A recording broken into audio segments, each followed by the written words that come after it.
Pak Jokowi kecapean.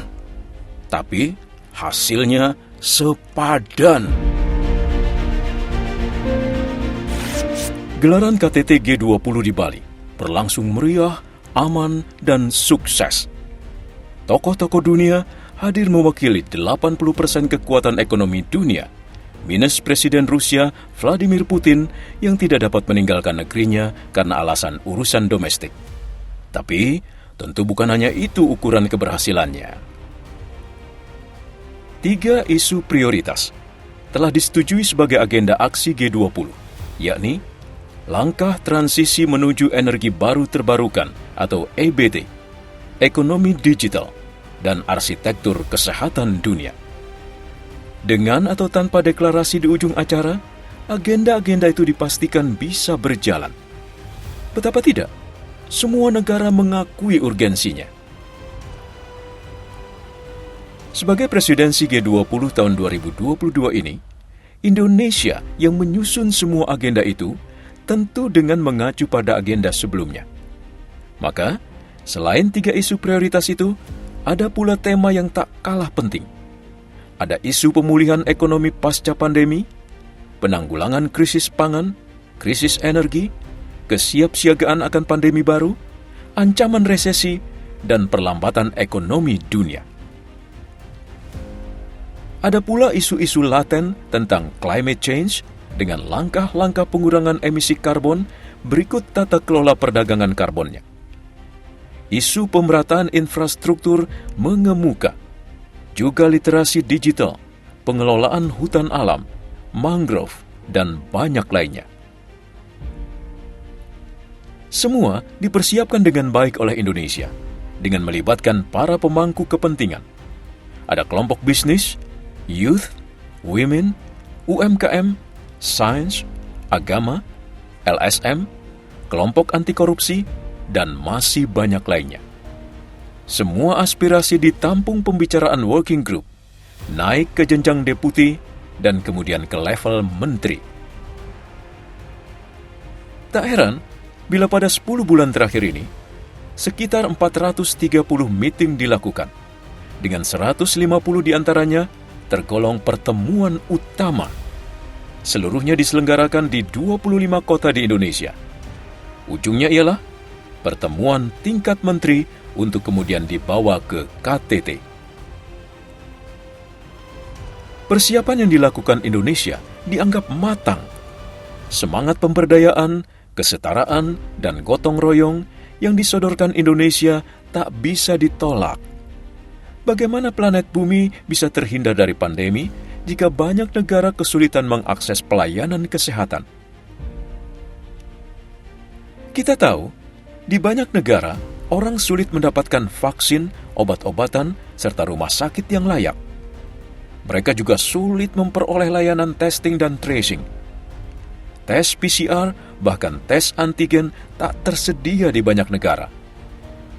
Nobody safe until everybody is safe. Begitu pesan WHO. Perlu dana abadi untuk urusan ini.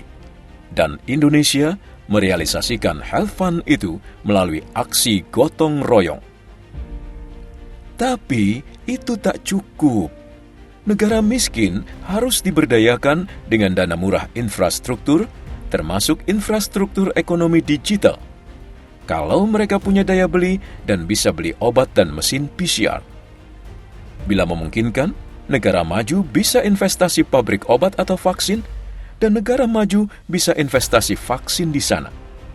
Investasi di bidang kesehatan harus digenjot. Aksi bersama yang diagendakan Presidensi Indonesia dibangun dengan konsep harmoni. Semua untung, semua menerima manfaat, dan semua bahagia. Sekjen PBB Antonio Guterres mengapresiasi Indonesia. Ia mengakui bahwa Indonesia berhasil mengemban presidensi G20 di tengah situasi yang sulit. Ada problem ketegangan geopolitik yang sedang mencapai klimaksnya dan berdampak pada ekonomi global. Saya harus mengakui bahwa saya mengagumi Indonesia, khususnya Presiden Joko Widodo, yang berhasil mendorong kesepakatan di antara negara G20. Indonesia menunjukkan kapasitas yang besar yang menyatukan para pihak demi mempromosikan dialog dalam mencari solusi. Demikian kata Antonio Guterres. Ia pun menyambut gembira bahwa Indonesia akan menyandang presidensi ASEAN pada tahun sulit 2023. Bukan juga soal mudah, Indonesia mengagendakan pertemuan Joe Biden dan Xi Jinping di Bali, tempat yang netral dan terhormat bagi kedua belah pihak. Hasilnya melegakan. Kedua belah pihak berjanji akan kembali bertegur sapa, bekerja sama, dan saling berbagi. Ketegangan mereka oleh pertemuan sepanjang 3,5 jam itu tentu menjadi poin lain dari sukses KTT G20 di Bali. Sekjen PBB Antonio Guterres juga mengaku gembira misi The Black Sea Initiative terus mencatat kemajuan. Artinya, Rusia akan mengendorkan blokadenya atas perairan Ukraina agar pengapalan bahan pangan impor bisa dilakukan. Guterres mengakui ada kontribusi Indonesia di sana. Tak heran bila Presiden Jokowi pun menjadi salah satu dari 5 tokoh yang meraih penghargaan Citizen Award 2022 dari lembaga Atlantic Council. Lembaga kajian dari Washington itu bukanlah LSM abal-abal.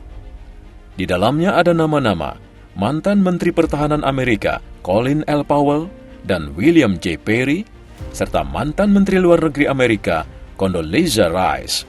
Presiden Joko Widodo meraih penghargaan itu karena perannya yang menonjol dalam menjalin kerjasama damai dalam pelataran global.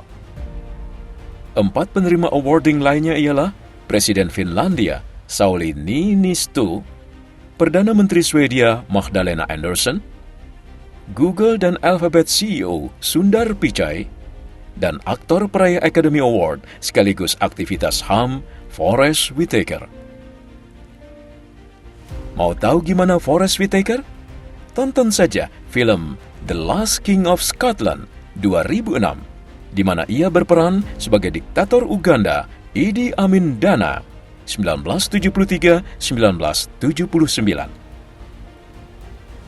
Penyematan tanda penghargaan Atlantic Council ini diberikan di tengah acara KTT G20. Pak Jokowi tampak kecapean, tapi hasilnya sepadan. Gaspol!